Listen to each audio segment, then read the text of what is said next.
The Atma Shatkam is one of Adi Shankara's greatest compositions. It contains the essence of Advaitha in just 6 verses.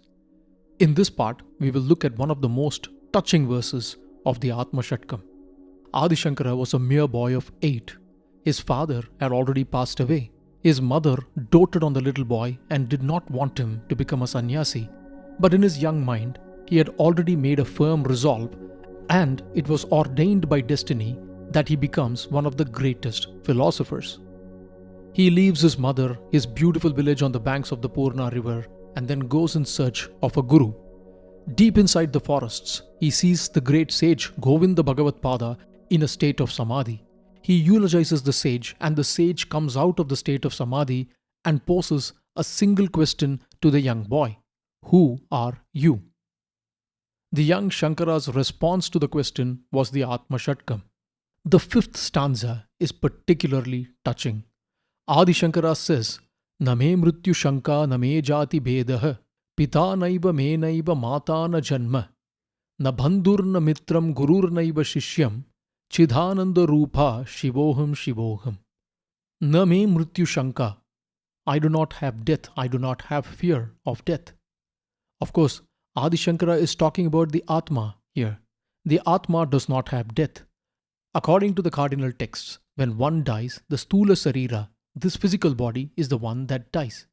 This Sukshma Sharira, the subtle body, survives death and then continues on its journey towards rebirth based on its karma.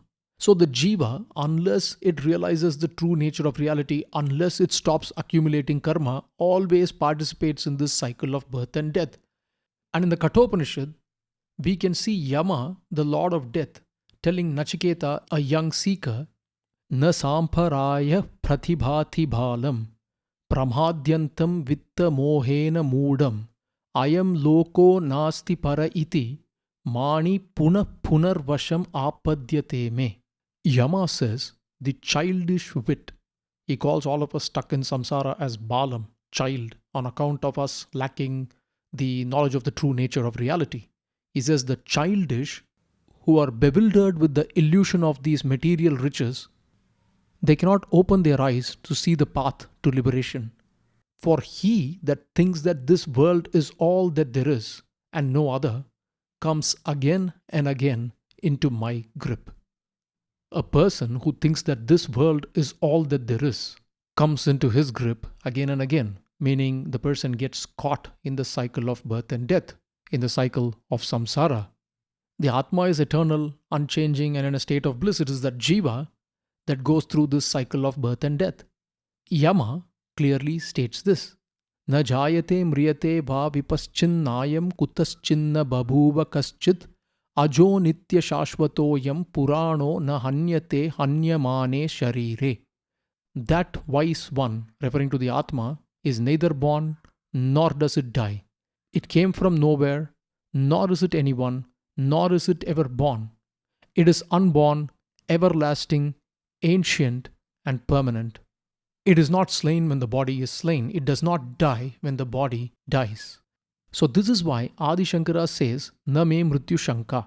The very next statement is, "Na me jati bheda." Jati often is taken to mean tribal identity. Ancient scholars used the word jati to denote a category or a variety. Later, it became a social construct which denotes the tribe into which one was born in. Today, it has become synonymous with the word caste. Another term, varna, is often used to denote an individual's inclination that puts them in pursuit of different things. Adi Shankara unequivocally states that all these labels, like tribe, etc., are meaningless. The Atma has no concept of jati. The Niralamba Upanishad states this in a very eloquent way. "Jatiriti cha na charmano, na raktasya, na mamsasya, na chastinaha, na jatiratmano jatir vyavahara prakalpita." Jati is not due to one's skin color or one's appearance or one's lineage. You cannot be labeled based on any of these attributes. The Atma does not have jati, and at best, the Jiva can be categorized only as per one's vyavahara, behavior, something that can be empirically observed. The Atma does not have any of these labels. It is beyond all that, eternal and unchanging. So Adi Shankara says na me mrityu shanka, na me jati bheda. The next verse is particularly touching, coming from the young Shankara. Pitha naiva me naiva mata na janma. I have no father, no mother. I was never born. I have no birth. Now, the Atma does not have a father or a mother, nor was it ever born. How can something eternal be born? Here we can revisit the story of Chitraketu. Emperor Chitraketu is a very powerful king. He was the king of Shurasena at a time in the distant past. He possessed enormous wealth and power, but Chitraketu does not have a child, and he yearns for a child. Rishi Angira comes to his kingdom and he confides in the Rishi that all his power and wealth meant nothing to him. He just wants a child who can carry on his legacy. A yajna is performed and he begets a son. But the king's happiness is short lived. Some people, conspiring against the king, poison the child and the child dies. Chitraketu, the great king, is overcome by grief. At this point, sage Narada and Angiras arrive. They console the king with wisdom. But sage Narada has enormous mystical powers. He has the power to also resurrect the dead. So Narada, with his powers, brings the boy alive. The boy wakes up to the sight of his overjoyed relatives, and sage Narada tells him that he can live the remainder of his life happily and rule over the kingdom. Sage Narada asks the young boy who had been bought back from death to accept all the wealth and riches of the kingdom. But the young boy surprises everybody. The Jiva asks, Kasmin janmani ami makhyam pitaro mataro abhavan karmabhir brahmyamanasya devatiryanru yonishu. In which janma, which birth were these my mother and father? I am wandering about from life to life, sometimes as a celestial, a deva, and sometimes as a lowly animal due to the results of my karma, my actions. And the young boy continues. He says, Esha nityo abhyayak shukshama, Esha sarva ashraya svadruk, Atma maya gunair vishwam, Atmanam srujate prabhu. Esha nitya abhyaya. Esha, this here referring to the Atma, is eternal and imperishable. It is subtle, sukshama. Esha sarva ashraya. This is the source, the ground of all. And Swadruk, self-illuminating, shines by itself. Does not need another source. It is the source of everything. Being all-powerful, this master manifests into the universe by the power of its maya and modes of its gunas. The master, Prabhu, appears as all these individual jivas. These were powerful words. The king and his relatives are taken aback. Relationships, friendships are all temporary as the jiva moves from one birth to another based only on its karma. All these relationships are as per the karmic entanglements of the jiva. They will change from life to life. As the prince, after coming back to life, states very clearly, one can be born as a deva, enjoying celestial splendors and relative immortality, or be born as an animal. But in all this, the Atma alone is eternal and unchanging. After speaking all these words of wisdom, the life force again disappears from the body. This was the Brahma Jnana given by the young boy to the king Chitraketu, who is then inducted into spiritual discipline and finally attains Brahmaloka. By the way, this is the same Chitraketu we have already seen who is reborn as the famous Asura Vritra, still possessing the Brahma Jnana. So this is why Adi Shankara says, Pitha naiva me naiva mata na janma. He follows up with the next verse, Na bandhur na mitram gurur naiva sishyam. Neither do I have relatives, nor do I have friends, neither do I have a guru, nor do I have a disciple.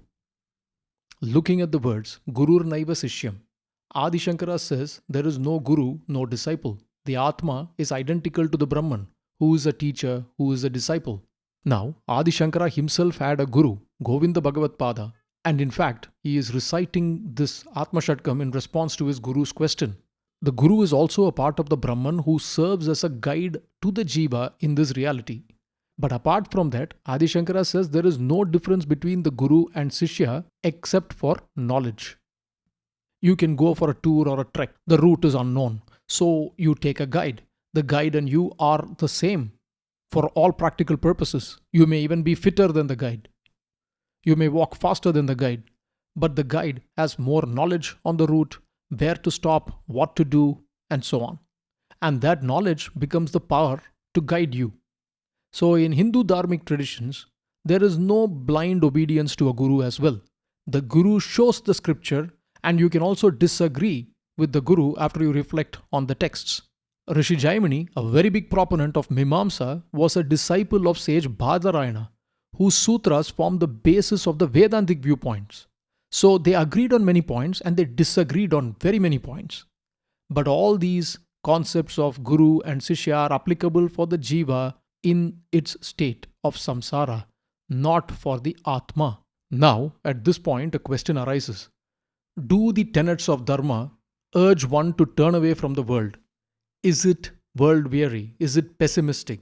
The answer is no. Dharma in itself does not talk about the world experience in a pessimistic way or urge one to turn away from it.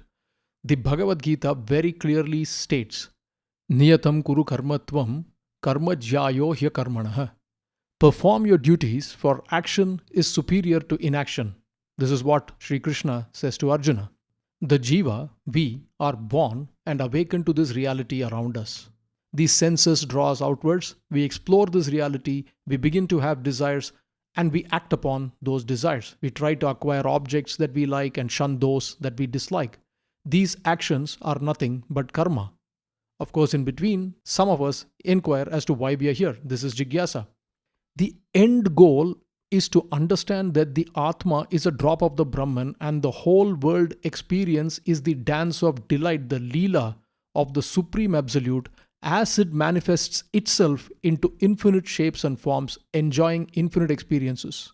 So the Brahman or the Saguna Brahman, the Ishvara, the Bhagavan, whatever term you use, manifests into these infinite Atmas to gain these experiences. So there is nothing pessimistic about this grand experience. Dharma is the path that sustains the journey of the Jiva as it experiences the world and moves towards higher knowledge states and towards liberation. Deviating from that path by doing adharmic actions keeps one bogged down in the cycle of samsara. The goal is to participate in this dance having realized the glory of what it actually is. This way, one can navigate the world experiencing artha and kama while being sustained by dharma and move towards higher knowledge states and eventually moksha.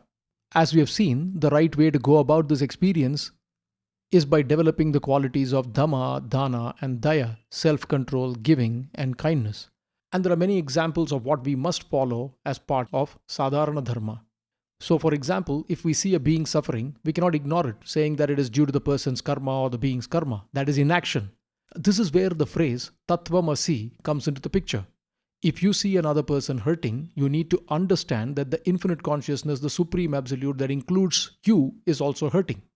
Helping that person mitigates the suffering of the whole. So it is the essence of dharma, the righteous conduct, to reduce universal suffering.